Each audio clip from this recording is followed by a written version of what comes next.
Welcome to the Great Detectives of Old Time Radio from Boise, Idaho. This is your host, Adam Graham. If you have a comment, email it to me, box13 at greatdetectives.net. Follow us on Twitter at Radio Detectives and check us out on Instagram, instagram.com/Great Detectives. If you're enjoying the podcast, please follow us using your favorite podcast software. Our listener support and appreciation campaign continues. You can become one of our ongoing Patreon supporters for as little as $2 per month by going to patreon.greatdetectives.net. Well, now it is time for this week's episode of yours truly, Johnny Dollar. The original air date, June 9th, 1957, and this one is the Mason-Dixon Mismatch Matter. From Hollywood, it's time now for... Johnny Dollar. Batter up, Johnny. Who's that? McGraw. Oh, as if I didn't know. What's on your mind, Bert? Dollar Mason. Ever hear of her? Her uncle, Sylvester Mason. Mason, steel and iron? And that's the man. Dolla's his favorite niece. About 6 weeks ago, she disappeared. So? So, yesterday, a body washed up on Newport Beach not too far from her parents' home. Careless? According to her father. And you hold a policy on her? For $25,000, double indemnity. Ouch. So, why don't you pay it off? We would have, today, except for one thing. Well, what's that? Right after Mason identified the body, a man named Dixon showed up and swore it was the body of his daughter. What?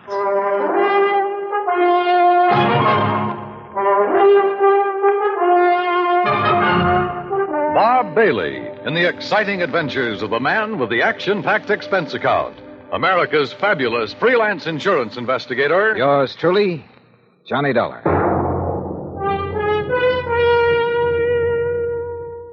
And now, Act One of yours truly, Johnny Dollar.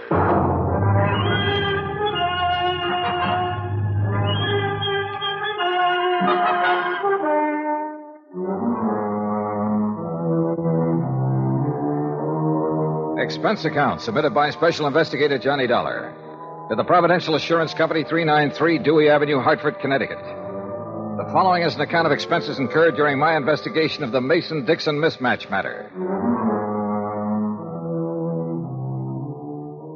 Expense account item 1, $1.20, taxi from my apartment to the Providential building.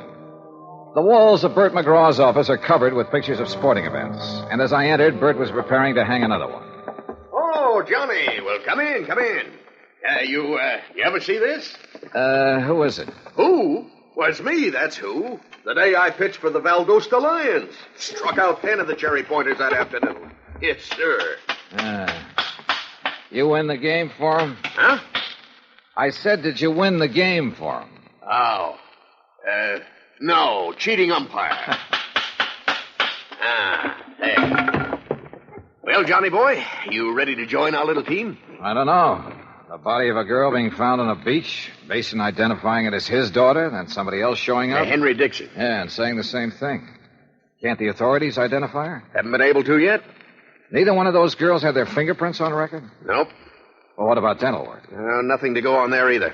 Oh, brother. It's not going to be an easy one, Johnny. How long had the body been in the ocean before it was washed up? Well, they figure about 6 weeks. You know what that means. Yeah. Hello? Oh, yes, sir. I see. Uh-huh. Well, if it isn't the Mason girl... Yes, sir. Yes, sir, that's right. Thanks for calling, Captain. That was Captain Miller of the Newport Police. They find out who she is? No. So if it is the Mason girl, we're going to have to pay out $50,000 on the double indemnity clause. You aren't surprised, are you? No, I didn't think she died from a natural cause. But I didn't think it'd be from a gunshot wound either. What kind of a gunshot wound? A 38, right through here. How old did you say the Mason girl was, Bert? Oh, around 20. Dixon girl, too. Both of them pretty, full of life. At least they were. Who'd want to hop? But I suppose there's one way of finding out. Just how do you figure doing it? When did the Mason girl disappear?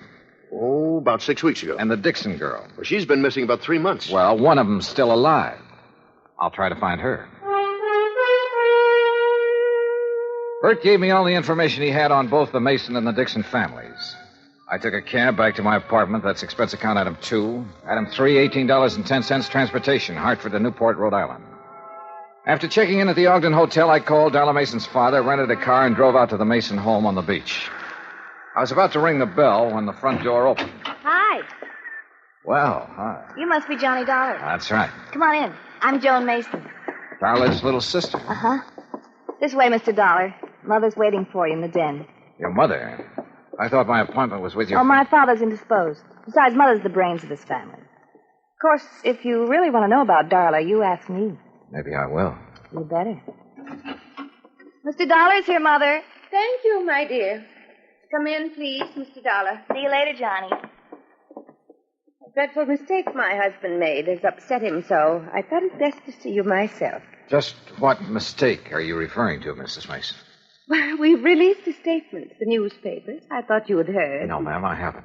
You've made a trip over here for nothing, then. Oh? Yes, you see, my husband erred when he identified that body as being our daughter's. It couldn't possibly have been. Well, I know you're glad of that, Mrs. Mason. But what made Mr. Mason change his mind? I haven't changed it, Dollar. George, I thought you were going to stay in your room. Never mind. Dollar, any questions you want to ask, I'll try to answer them. Why, George Mason, you've been drinking. Only enough to take the bad taste out of my mouth, and you know what put it there. Oh, don't look so mixed up, Jenny. I tried going along with you, but I got too weak a stomach. So here I am. I don't know what you're talking about. No. Listen, Dollar. Soon as they found out that girl had been murdered, my wife here decided it couldn't have been Darla. It isn't Darla, and you know it. Only thing I know is that you got a set idea good, proper people don't die nowhere else but in bed. Because this girl died like she did, because she was shot, you tried convincing me she ain't our daughter. Well, I won't hold still for it. That girl's Darla, no matter what that crazy coot Dixon says. Me, or what Mr. you Dollar? say. Yes, surely. You hear? You hear me, Jenny? Oh. Doggone woman. Get mad at her. Oh, you want a drink, Dollar? No, thanks. A little early for me. Yeah, I guess I've had enough, too. Well, Dollar, no matter what way our girl died, she was a good girl. Never gave me a bit of trouble. Never lied. Never ran around like some her age do. No, she was a real good girl. Mr. Mason, the police haven't been able to make a positive identification. I know that. Well, would you mind telling me why you're so certain that girl is your daughter? Oh, of course not. First thing, Darla had no reason to run off. She had everything I could give her. Charge accounts all over the place. Everything money could buy. So she had no reason to leave here like she did. Where was she last seen? At the Newport Yacht Club, at the bar. Younger daughter Joan saw Darla talking with a stranger. She walked out of the club. It was the last anybody ever saw of her. Well, Mr. Mason, do you have a picture of your daughter that I could borrow for a few days? Yeah, I might be able to find you one. What do you want with it? I'm going to try to find her. You what? Dollar, you... Or find the Dixon girl. Oh, yeah, I see what you mean. Well, you might locate Ruth Dixon somewhere. Do you know the Dixons, Mr. Mason? No, I never heard of them before this happened. What about Ruth Dixon? Could Darla have known her? Oh, of course not. Are you sure? I mean, isn't it possible that in a small community like this one... No, it's not possible. Dollar, we're the Masons. Now, maybe that don't mean much to you or to me, but it means an awful lot to my wife. And for the time poor Darla was born, my wife drilled it into her. You understand? No, I'm not sure that I do. Well, Darla never mixed with people she thought were beneath her, any more than my wife ever has. I see. You don't believe it, you just ask around. I plan to, Mr. Mason.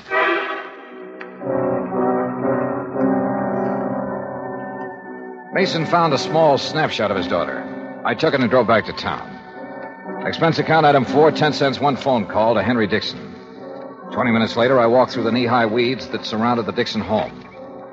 Standing on the front porch waiting for me was a tall, thin man. Afternoon. Mr. Dollar? Yes, that's right. Well, I'm glad to know you. Sit down. It's such a nice day, I thought we could talk out here on the porch. Fine with me. Oh, Dollar. Yeah? Look, this whole thing hasn't been easy on my wife. Now, I've spent all day convincing her that I was mistaken, that the girl found on the beach isn't our daughter. You really believe that? Oh, I do. And so does my wife. And for the first time in days, she's almost her old self again. Henry? Oh, on the porch, Lucille. Mr. Dollar's here. Oh, my. It's a beautiful day, isn't it? Oh, Lucille, this is Mr. Dollar. Oh, pleased to meet you, sir. Thank you, Mrs. Dixon. Well, sit down, Mr. Dollar. Just anywhere. Oh, Henry built these chairs himself. I wanted to put them in the house, but Ruth, she just wouldn't have it. Yes, Mr. Dollar. I'm not at all sure why you want to see us. Ruth wasn't insured. We never could afford to take out a policy on her. Well, we did once for her college fund. You remember, Henry? Yes, but when I was forced to slow down, we had to cash it in. All except about $1,000, that is. Back in St. Louis, my husband was a school teacher, Mr. Dollar. A fine one. But the doctors made him give it up because of his heart. Oh, I see. How long have you folks lived in Newport? 5 years and 4 months. Mrs. Dixon, I imagine you remember just about everything that happened the day Ruth disappeared, don't you? Oh, my, yes. Well, did your daughter seem to be upset or emotionally disturbed in any way? No more than usual. Well, Ruth was spoiled, Mr. Dollar. Before Henry had to leave his job, we had the money to buy her nice things. Then, when we didn't have it, well, Ruth just never could get used to seeing her friends in their pretty new dresses. That's one of the reasons we moved to Newport, to get away from that crowd. Yes, we hoped she would find some friends on her own, financial level. Yes, some friends like that. But she wouldn't change. Did she know the Mason girl? Or ever talk about her? No, I can't recall that she did. Now, wait a minute, Henry. She did once. Oh, when was that? Oh, about the middle of March. They were having a dance where Ruth worked. When she got home that night, she told me the Mason girl had been there and how nice her hair had looked. The Mason girl wasn't nearly as pretty. Oh, no. Have you ever seen a picture of Ruth, Mr. Dollar? Well, only the one in the newspapers. Oh, that doesn't look a thing like Ruth. Excuse me. Surely. Mr. Dixon, was Ruth happy with her job? Well, considering how little they pay girls for doing hostess work, she was. Now, here's a real nice picture of her, Mr. Dollar. You just look at this. Isn't that something? Gee, sure. Mrs. Dixon, where was this taken? Why, where she worked. At the Newport Yacht Club. I borrowed the picture after promising to be careful with it. Then I went back to my hotel.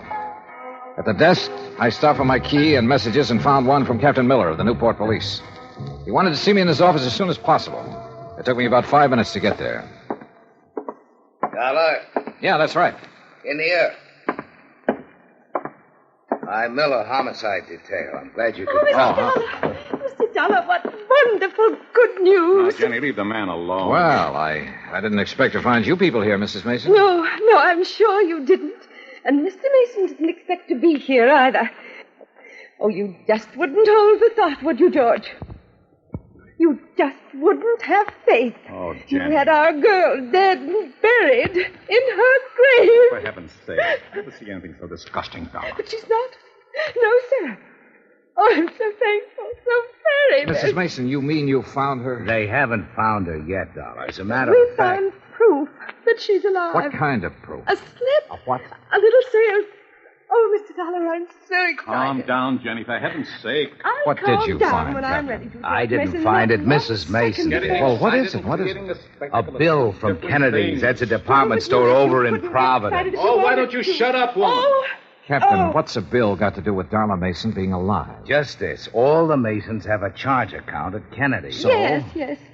So today a bill came to the Mason house addressed to Miss Darla Mason. You hear? You hear? Mrs. Mason opened it. Yes. Darla charged a fur wrap in Kennedy's. Oh. When? Just last week.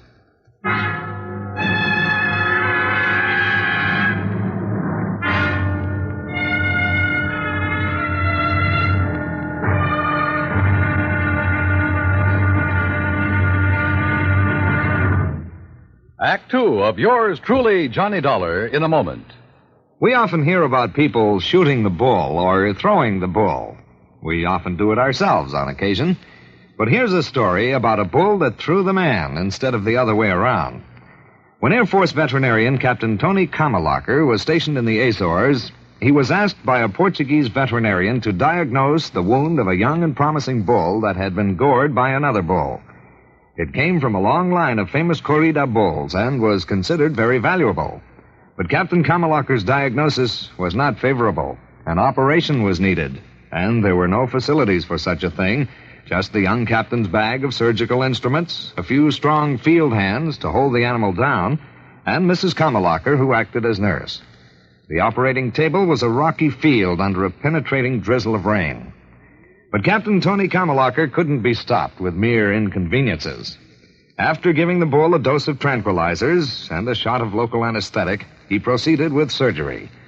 Just as the operation was completed, the bull came to life.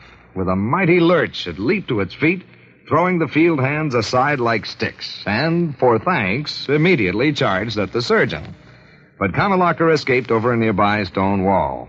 The bull recovered, and its grateful owner renamed it Kamalacher for its debut in the ring, where, Portuguese style, it is against the law to kill the bull. That's how a simple act of kindness brought about new understanding, a step on the road to freedom, the right of all men, everywhere. Now, Act Two of yours truly, Johnny Dollar, and the Mason-Dixon mismatch matter.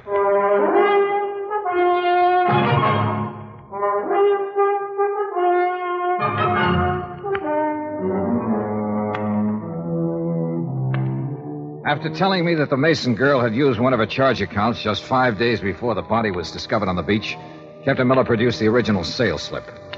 Written across the bottom of it was the name Darla Mason. I wish to heaven I could be positive it's really her signature. You mean you think it's a forgery, Captain? I don't think anything yet. Mr. Dollar, you believe it's Darla's signature, don't you? Well, I haven't anything to compare the signature with, Mrs. Mason. Mrs. Mason, do you happen to have any of your daughter's legal documents at home, or her driver's license, or anything else that might contain her signature? No, I'm afraid I don't. You can order a copy from the Department of Motor Vehicles, Captain. Yeah, I will. What do you want it for, Captain? Well, it's just a matter of form, Mr. Mason. We have to be sure. But Darla's mother and me, we are sure. And we're the only ones that count. Well, that's not quite true, Mr. Mason. What? Have you forgotten about the Dixons? Oh, yeah, I guess I did for a minute. Well, you go ahead. Mrs. Mason and me will be at home. Yes, sir. You'll let us know as soon as you can, Captain. Yes, ma'am, I will. Thank you. Well, Darla, now what? How far is Providence, Captain? 40 miles. Why? Well, I don't know about that store over there, but where I came from, before a person could charge on an expensive item like a fur wrap, he'd have to produce some identification. Unless. Yeah? Unless the salesperson recognized him. Or her. What do you think? It's 3:10 now. If we hurry, we might have time to do a little shopping.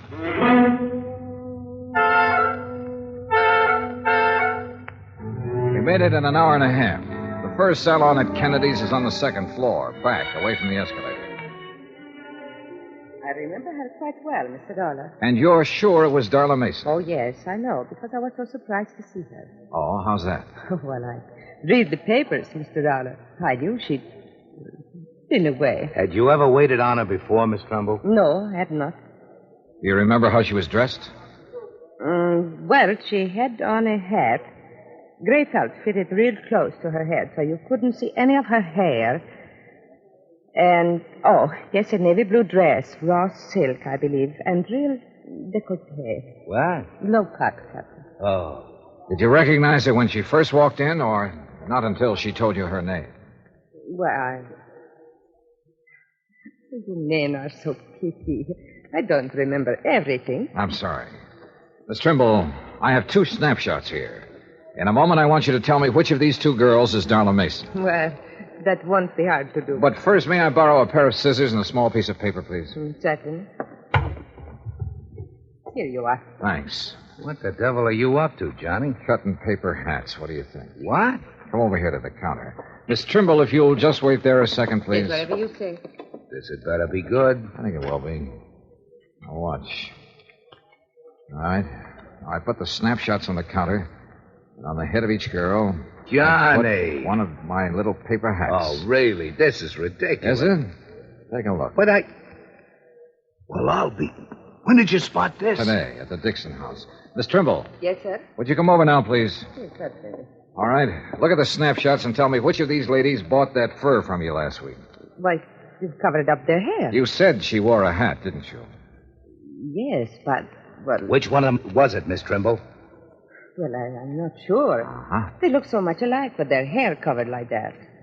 I'm just not sure. The Mason girl had worn her hair short in the Italian style. Ruth Dixon, who didn't have the money to spend on beauty parlors, had let hers grow long and full. But both girls had similar features, and apparently I was the only one who had noticed this. Or was I? Captain Miller and I went to the credit department where we compared the signature on the sales slip with Darla Mason's original credit application. After that, well, there was little doubt in our minds as to what had happened. It was almost 7 when I got back to my hotel, took a shower, and stretched out to do a little thinking. Yeah, hello. Hi. Hi, yourself. Who is it? Oh, come on, Johnny. Who are you expecting? Well... Don't tell me you've forgotten about our date. Oh, no. Where shall I meet you, Miss... I'll meet you. Be right up, Johnny boy. I wasn't quite dressed when she began pounding on the door. I tucked my shirt in and opened the door. Hi.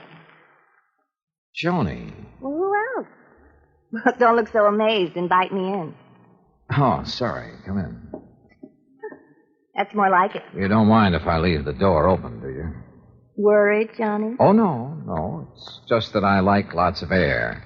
You're cute. So are you for a 17-year-old. 18. But I'm quite sure you are. Now, Joni, before we go out tonight, would you mind if I ask you a couple of questions? I thought you probably would. Oh, why? Well, I'm sure everyone in Newport knows about Darla charging that for a rap. I see. What do you want to ask me, Johnny? It's about the day Darla disappeared. Yes, Well, you said she was in the bar with a stranger, right? that's right. But you and I, we both know that every stranger who enters the yacht club has to sign a guest book. Correct? Well, he's given a temporary card. With the name of the member who invited him to the club also registered in the book. You're very clever, Mr. Dollar. Why did you lie to the police and your parents, Joni? Darla's my sister. I thought maybe someday she'd do the same for me. Will you tell me who the stranger was? Or shall I go over to the yacht club and start checking their guest book? I'll tell you. Yeah? Would you mind closing that door? Tell me first. His name's Peter Henson. Who is he? My mother can answer that. Or my father. Who is he, Joni? A tutor. My mother hired him for Darla and me.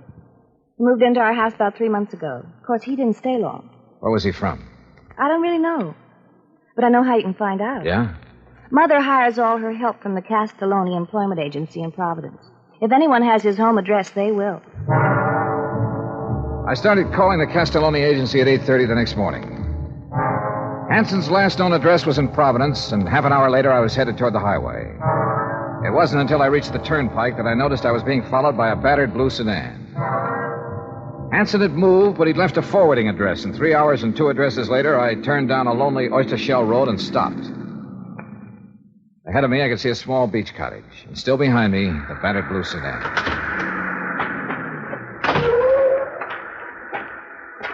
You make it real easy for a man to follow you, Mr. Dollar. If I had known it was you, sir, I wouldn't have. I hope you don't mind my tagging along like this. Mr. Dixon. Now, wait. I know what you're going to say. But let me say this first, Mr. Dollar. I've waited around, wondering if it was our girl you would find or the other one for so long. Well, I just couldn't anymore. I had to do something. You understand that, don't you? Yes, sir, I think I do. Good. Well, then, you go on about your business, and I won't bother you. You go on up to that house, and I'll wait right here. Go on now. Yes, sir.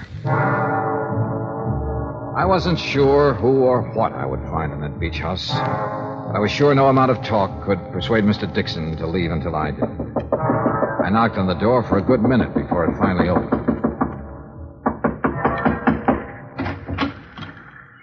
Yeah? Mr. Hanson? Yeah, what is it? My name is Dollar. I'm an insurance. Insurance man. Oh, I thought... Honey, it's just an insurance salesman. Look, Dollar, even if I had the money, I wouldn't buy any insurance from you. You come around too early. You didn't let me finish. Huh? I'm not a salesman. I'm an investigator. Oh. Hey! Oh, give it up, Hanson. No! Honey! Honey! Honey, Pete, don't let him. you can't stop me, Hanson. You want to bet? Yeah. Run, Pete! Run! Pete, no! Oh, Pete! Oh, Pete! You'll be all right. Why did you have to find us? Why? Why did you disappear? You know how much trouble you've caused? I can read, I know. It didn't bother you? Your family not knowing whether you were dead or alive? Not a bit. I'd be happier if they thought I was dead. Oh, Dolly, you don't mean that. I proved it, didn't I? I'm not sure. Why did you disappear? Because I was bored.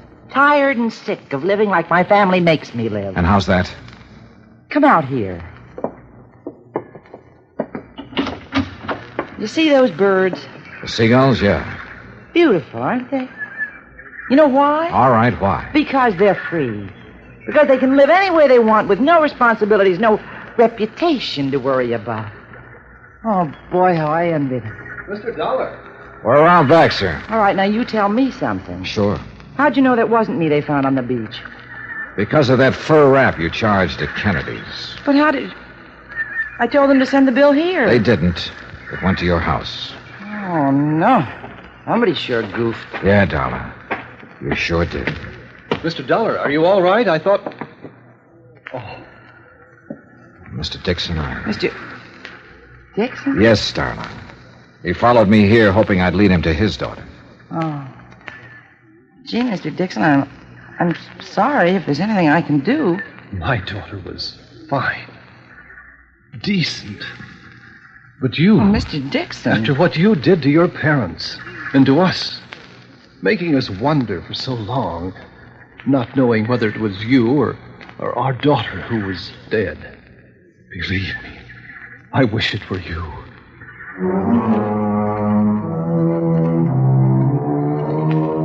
Like Bert McGraw told me a long time ago, somebody has to handle the rough ones. And for me, this was it. Henry Dixon was in no condition to drive his car, so he rode back with us. And on the way, well, Darla Mason will never forget the things he said to her. Neither will I.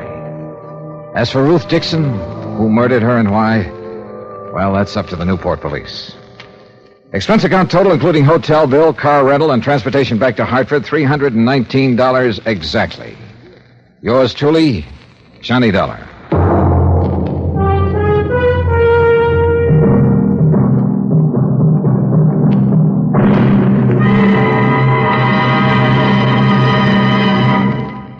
Now, here's our star to tell you about next week's story. Next week, well, I suddenly found out there was more to this case I just finished.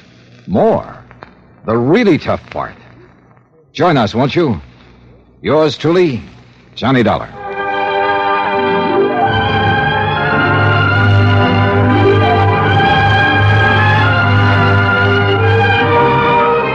Yours truly, Johnny Dollar, starring Bob Bailey, originates in Hollywood.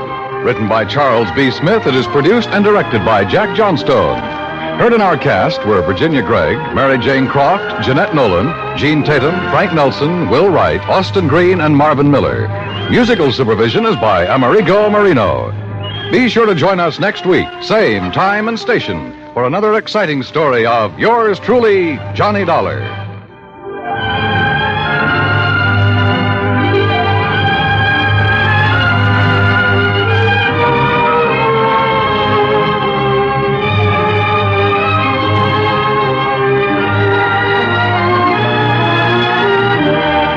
This is the United States Armed Forces Radio and Television Service. Television Service.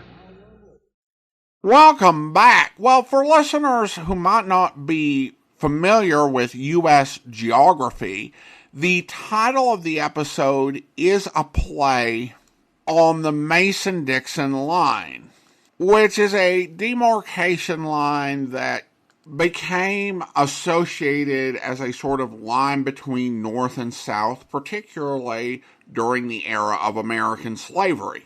And Dixie became a nickname for the American South, which was taken from that same line. But that's the basis or the sort of pun in the title of this story and why the characters are named Mason and Dixon. I did like that this story really had some nice dramatic notes with both families and how they were dealing with the possibility of their daughter being dead.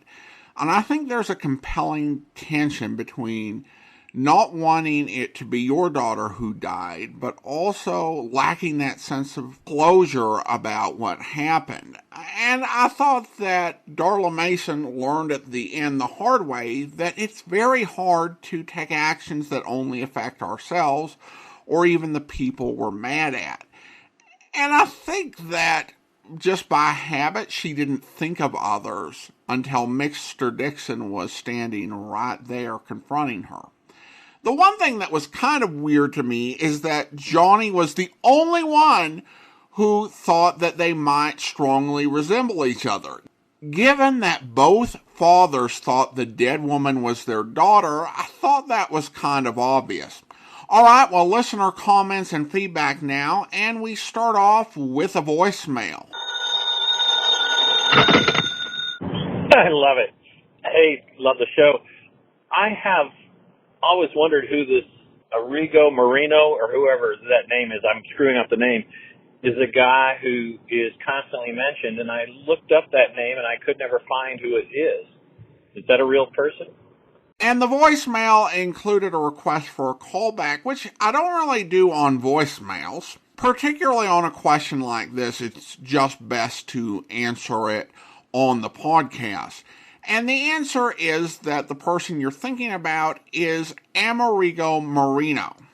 And he was a violinist. He worked for CBS and he worked on radio and television up until 1964, when he became the leader of the Birmingham Symphony Orchestra, which today is known as the Alabama Symphony Orchestra, and he led them for 20 years until 1984. And he is actually in the Alabama Music Hall of Fame. We talked a bit about him when we played the Ricardo Amerigo matter, where Jack Johnstone wrote a story in which he named a character after him.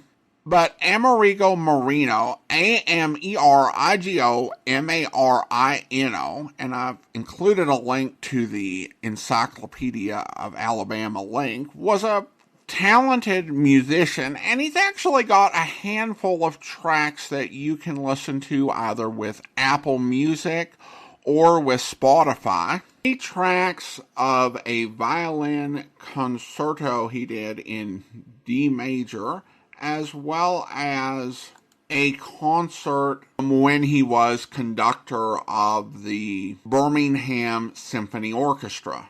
So if you're curious and want to give him a listen and you've got one of those music services, there you go. And thanks for the voicemail. And I should add, regarding voicemail, it's something I just thought about, that we set up that voicemail box, I think, pretty close to the start of the podcast. But I think a lot of people have the ability to make recordings from their computer or from their device, sound recordings, I mean, and be able to send them off. So if you would like to send a voicemail, but you don't want to call in on your cell phone, if you've got a microphone, please feel free to record and email me your voicemail.